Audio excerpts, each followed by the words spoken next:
और शिव की आज्ञा मानकर वहां जब वो गए तो अभी उनके आश्रम में पहुंचे भी नहीं थे, अभी उनके दर्शन भी नहीं हुए थे, अभी उनके आसन के निकट तक भी नहीं पहुंचे थे कि उससे पहले ही उनके भ्रम निर्मूल हो गए, अविद्या शिथिल हो गई।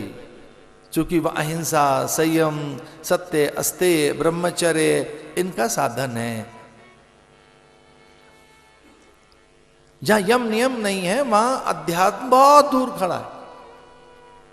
सत्य, अस्तेय, ब्रह्मचर्य, अपरिग्रह, शौच, संतोष, तपस, स्वाध्याय, ईश्वर प्राणिधान, ये यम और नियम है। तो जिस योग की आप बात कर रहे हैं, समाधि की बात कर रहे हैं, साक्षात्कार की बात कर रहे हैं, कुंडलिनी जागरण की बात कर रहे हैं, वो बिना यम नियम के नहीं होगा। मैं बहुत आदर करता हूं योगियों का, योग का। ये बहुत बड़ी बात है कि ये युग योग का युग आया है। और कोई मुझसे पूछे कि 21वीं शताब्दी का जो अंत है और फिर जो आगे आने वाला युग है उसका नाम क्या होगा, तो मैं बड़े विश्वास के साथ कहता हूं कि वो युग योग का युग होगा। योगा युग, योग का युग होगा। और ये योग भारत ने समझा है। कर्म योग, ज्ञान योग, जप योग, लय योग, ध्यान योग। अरे विषाद को भी योग बना लिया यहां तो। विषाद योग, जो डिप्रेशन है, एंजाइटी है, स्ट्रेस है, दैट इज ऑल्सो योगा। तो जो गीता का पहला अध्याय है वो अवसाद योगी तो है, विषाद योग, विषाद, उसी में तो गीता जन्मी है। योगा कर्मशु कौशलम, एक और शब्द है मनोयोग। मनोयोग करो, ध्यान से करो, एकाग्रता से करो। लेकिन ये बिना यम नियम के सिद्ध नहीं होगा। ये स्थान ऐसा है जहां यम नियम की सिद्धि होती है। यम करते सत्य, अस्तेय, ब्रह्मचर्य, अपरिग्रह, अहिंसा। और वो स्वभाव में नहीं है तो योग सिद्ध नहीं होगा। गरुड़ जी का चित्त शांत हो गया जाकर, यहां उद्धव आए तो चित्त शांत हो गया। ये चित्त को शांत करने वाला, चित्त को एकाग्रता और निरोध देने वाला स्थान है। यहाँ अविद्या रहती नहीं। अविद्या किसे कहते हैं? अविद्या का अर्थ है जो असत्य को सत्य बताए, जड़ को चैतन्य बताए, अनित्य को नित्य बताए, असुचि को सुचि बताए, जो जड़ को चैतन्य बताए, जो पराये को अपना बताए।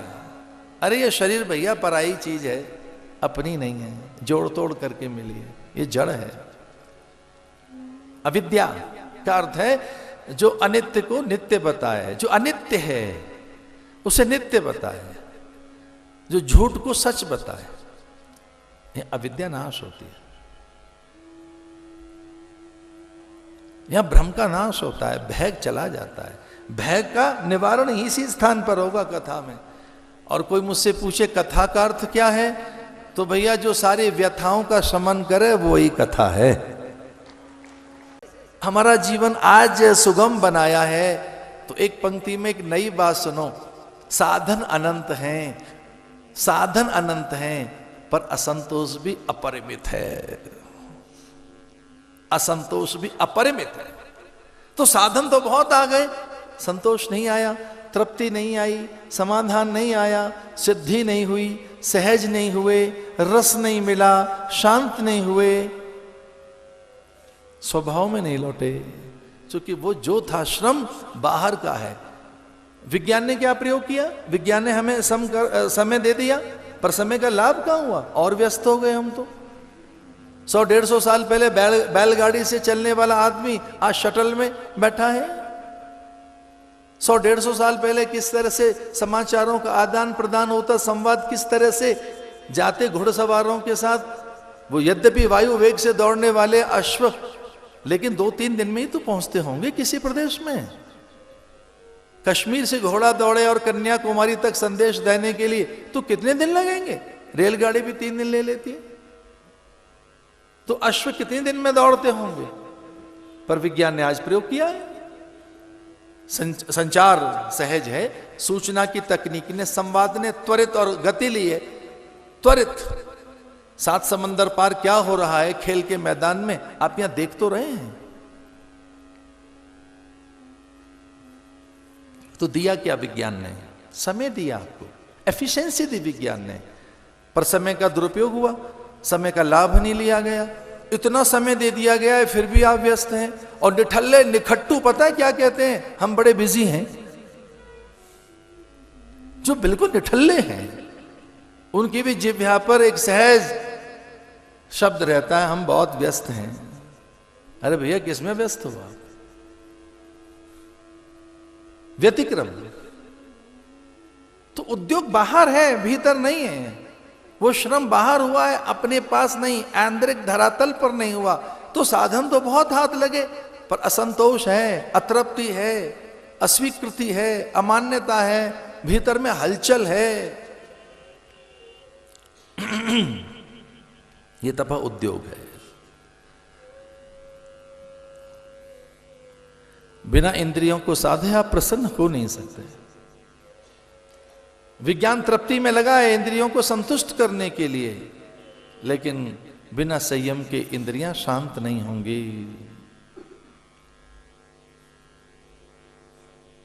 प्रसन्न आत्मा वही है जिसने इंद्रियों को साध लिया है, और वही जयी भी है।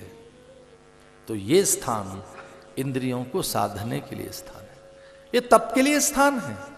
यहां स्वयं नारायण तप कर रहे हैं बदरी लेकर, बदरी माने बेर खाकर।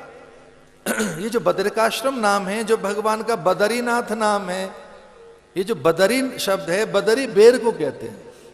यहां लक्ष्मी जी स्वयं बदरी बन गई, बेर बन गई, झाड़ बन गई, वृक्ष बन गई, छाया देने लगी, गंध सुगंध देने लगी, प्राणवायु देने लगी। आत्म तत्व उन्होंने यहां जागरण किया कि मेरा स्वामी यहां तप कर रहा है, तो बदरी बन गई। बदरी कहते हैं बेर को, बैरी, ब्लूबेरी, रेसबेरी, क्रैनबेरी, बेरी, ये यहां का जो फल है। एक बार हम लद्दाख में गए तो वहां हमने देखा था कथा के समय, वो वहां के बेर, लद्दाख में यहाँ के बेर, यहाँ के फल, यहाँ के जो फल हैं, यहाँ की जो वनस्पति है, उसमें बड़ी बड़ी सामर्थ्य है। तो भगवान यहाँ तप में है। ये तप है क्या? जब कोरा शरीर तपता है तब अहंकार जगता है। जब केवल कोरा शरीर तपता है, जब आप शरीर को तपाते हैं तो अहंकार जगता है, श्रेष्ठता का दंभ पैदा होता है, पूज्यता का भान ज्ञान, आपको निरंतर अभिमान और एक ये संज्ञान में बात बैठी रहती है कि आप तनिक ज्येष्ठ हैं, थोड़े श्रेष्ठ हैं, थोड़े आप अधिक अच्छे हैं दूसरों से। जब आप कोरे शरीर को तपाते हैं, जब कोरा शरीर तपता है, तब आप में एक अहमन्यता पैदा होती है कि अन्य से मैं ज्येष्ठ हूं, मैं श्रेष्ठ हूं। तो ये तो और भी हानि हो गई कि आपका अहंकार जग गया, आप में कर्तापन का भाव जग गया कि मैं अधिक श्रेष्ठ हूं। तो तब किससे कहेंगे? जिसमें निराभिमानिता आए, अहमन्यता घटे। तो तपस्या वही तप है, श्रेष्ठ तप वही कहा जा सकता है जिसमें अहंकार का शमन हो, जिसमें कर्तापन का भान ज्ञान न रहे। तो प्रयोग धर्मा अगर आप बने अथवा अन्वेषण करें तो अहंकार का भी शमन करें, क्योंकि अहंकार हमारी आध्यात्मिक आकांक्षाओं को चूर चूर कर देता है। तो ये जो स्थान है अहंकार के शमन के लिए भी है, अविद्या अस्मिता राग द्वेष के शमन के लिए है। ये स्थान अविद्या नाश होती है।